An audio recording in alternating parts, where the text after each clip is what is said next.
성도 여러분 안녕하십니까? 새벽 말씀 묵상입니다. 부조와 선지자는 요한일서 4장 16절의 말씀으로 시작합니다. 하나님은 사랑이시라.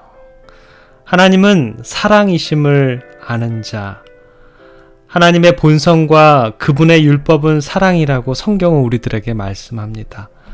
그것을 깨닫는 사람이 바로 하나님을 안다라고 할 수 있습니다. 여러분들은 하나님을 아십니까? 하나님께서 만드신 창조된 천지 만물이 구석구석 하나하나가 모두 다 하나님의 사랑의 표현입니다. 부조와 선지자 1장은 죄에 대해서 말씀하는데요. 죄가 어디서 시작되었는지, 그러나 그 이전에 사랑이신 하나님께서 무한하신 그분의 사랑은 과거에도, 현재에도, 미래에도 영원히 사랑이실 것입니다. 그 의미는 선악의 대쟁투가 하늘에서 처음으로 시작된 때부터 반역이 영원히 정복되고 죄악이 완전히 사라질 때까지의 역사도 또한 하나님의 변함없는 사랑의 증거다라는 것입니다. 오늘 하루의 삶도 하나님의 사랑의 퍼즐에 한 조각 한 조각이 맞춰져 가는 것입니다. 저와 여러분들은 오늘이라는 시간 속에서 그분의 창조물 안에서 하나님의 사랑을 보고 듣고 느끼고 생각하면서 체험할 것입니다.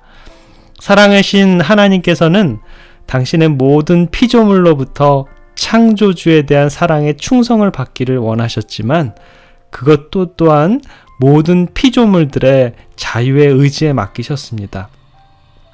우리들의 마음속에서 흘러넘치는 하나님의 그 사랑에 감동되어서 그분을 스스로 인정하고 경배하는, 자원하는 마음을 우리 하나님께서는 받으실 것입니다. 그렇게 될 때 사람들 사이에서도 서로가 사랑의 관계로 조화를 이룰 수 있을 것입니다. 그러나 그러한 자유를 악용한 자가 있었는데요. 그가 바로 아침의 아들 계명성 루스벨이라는 천사였습니다. 그의 직위는 덮는 그룹들 가운데 으뜸이었고요. 또 천사장으로 가장 거룩하고 흠이 없었습니다. 에스겔서 28장 12절부터 15절에는 그러한 천사를 이렇게 묘사합니다. 너는 기름 부음을 받은 덮는 그룹이여, 내가 너를 세움에 내가 하나님의 성산에 있어서 화강석 사이에 왕래하였도다. 내가 지음을 받던 날로부터 내 모든 길에 완전하더니 마침내 불의가 드러났도다. 라고요. 하나님께서 이 천사에게 특별한 권위를 허락하여서 하나님의 성상 화강석 사이를 왕래할 수도 있는 특권까지 허락해 주셨지만 차츰 자기를 높이고자 하는 욕망에 빠지게 되었습니다. 피조물 중에서 그보다 더 뛰어난 존재는 없었지만 딱 한 가지 가지고 싶은 것이 있었는데 그것이 무엇이냐면 바로 창조주에 대한 경배였습니다. 그의 모든 영광이 하나님께로부터 왔음에도 이 힘센 천사는 그것을 자기 자신의 소유인 양 생각을 하게 되었습니다. 감히 창조주만이 받으실 수 있는 그 존경을 그가 탐내기 시작했던 것이죠. 하루가 다르게 하나님에 대한 태도가 삐딱선을 타게 되었고요. 하나님께서도 무한하신 사랑과 자비를 그에게 경고를 하셨지만 그것이 더욱더 그에게는 반항심을 불러일으킬 뿐이었습니다. 더더군다나 하나님의 아들에 대한 루스벨 천사의 질투심은 더욱 그의 마음을 굳혀져 갔지요. 하나님의 아들의 최상권의 의의를 제기하게 되었고요. 창조주의 지혜와 사랑을 비난하는 것이 이 천사장의 주요 하는 목적이 되게 되어버렸습니다. 시편 138편 6절에 보면 여호와께서 높이 계셔도 낮은 자를 하감하시며 멀리서도 교만한 자를 아시나이다. 우리 하나님께서는 누가 교만한지를 아십니다. 사냥꾼들이 곰을 잡는 방법 중에 하나는 곰이 잘 다니는 길목에 커다란 돌멩이를 매달아 놓는 것입니다. 그러면 그곳을 지나던 곰이 돌덩이에 머리를 부딪히게 됩니다. 머리에 부딪힌 곰은 자기가 가는 길을 막는데 화가 나서 돌덩이에게 덤벼듭니다. 줄을 매달려 있는 돌덩이와 자기 머리를 부딪혀서 누가 센지 그것을 가리는 것이죠. 그냥 돌덩이를 피해서 돌아가면 될 것을 가지고 그 곰은 계속 머리에다가 돌을 부딪힙니다. 그러다가 곰은 머리가 터져서 녹초가 되고 사냥꾼들은 와서 곰을 끌고 가기만 하면 된다고 합니다. 교만은 패망의 선봉이라고 잠언의 기자는 말을 합니다.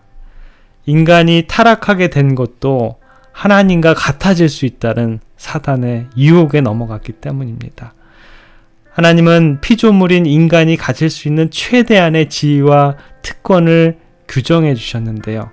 그것은 천사보다 조금 못하게 하고 하나님이 지으신 모든 피조물을 다스리며 하나님의 뜻을 실천하는 그런 지위였습니다. 그것만으로도 인간은 충분히 고귀하고 높은 지위를 가지고 있었는데요. 자신의 지위를 모르고 곰과 같은 어리석음을 저질렀던 것이 바로 아담과 하와의 실수였다라는 것입니다. 루스벨 천사도 또 인류의 최초의 조상이었던 아담과 하와도 교만했다라는 것입니다. 루스벨 천사와 같이 우리도 그러한 교만에서 우리의 영적인 삶을 그르치지 않아야 하겠습니다. 나이 많은 한 수도사가 정원에서 흙을 고르고 있었습니다. 그때 그 수도원에 들어온 지 얼마 안 되는 조금은 교만한 젊은 수도사가 그 나이 많은 수도사에게 다가옵니다. 경험이 많은 수도사는 후배 수도사에게 이렇게 말합니다. 이 단단한 흙 위에다가 물을 좀 부어주겠나? 젊은 수도사가 물을 부었습니다. 그러자 물은 옆으로 다 흘러가고 맙니다. 그러자 이 나이 많은 수도사는 옆에 있는 망치를 들어 흙덩어리를 깨기 시작했습니다. 그는 부서진 흙을 모아놓고 젊은 수도사에게 다시 한번 물을 부어보라고 말합니다. 물은 잘 스며들었고 부서진 흙을 뭉쳐가기 시작했습니다. 나이든 수도자가 이렇게 말합니다. 이제야 흙 속에 물이 잘 스며드는구만. 여기에 씨가 뿌려진다면 꽃을 피우고 열매를 맺을 것이야. 우리 역시 깨어져야 하나님께서 거기에 물을 주시고 그럴 때 씨가 떨어지고 꽃이 피고 열매가 맺힐 수 있는 거지. 우리 수도사들은 이것을 깨어짐의 영성이라고 얘기한다네. 교만한 마음에는 하나님이 역사하실 수가 없습니다. 그래서 때때로 하나님께서는 우리를 깨트리시는데요. 깨지고 부서질 때 아프고 고통스럽지만 결국에는 믿음의 사람, 인내의 사람, 지혜의 사람으로 다시 서게 될 것입니다. 루스벨 천사가 넘어졌던 그러한 교만의 문제를 아직도 우리가 가지고 있다면 오늘 하루의 삶 속에서 우리 하나님을 창조주로 인정하시는 그러한 믿음으로 교만의 문제를 해결하시기를 간절히 기원합니다. 기도하겠습니다. 사랑의 아버지 하나님, 우리 하나님의 사랑이심을 느끼게 인도해 주셔서 감사합니다. 사랑이신 하나님만을 경배하는 우리가 되게 하여 주시옵소서. 이 세상 그 무엇보다도 더 좋으신 우리 하나님, 하나님만을 사랑한다는 고백을 하는 우리들의 삶이 되도록 주님 인도해 주시옵소서. 역사 속에서 우리는 한 천사의 타락을 보게 됩니다. 자기가 가장 높다는 교만함이 그로 하여금 하늘에서 불리하게 만들었습니다. 아버지, 우리들의 마음속에 교만을 제거해 주시고 오늘 하루의 삶 속에서 주님의 사랑을 발견하는 우리 모두가 되도록 주님 축복하여 주시옵소서. 사랑의 우리 구주 예수 그리스도의 이름으로 간절히 기도드립니다. 아멘.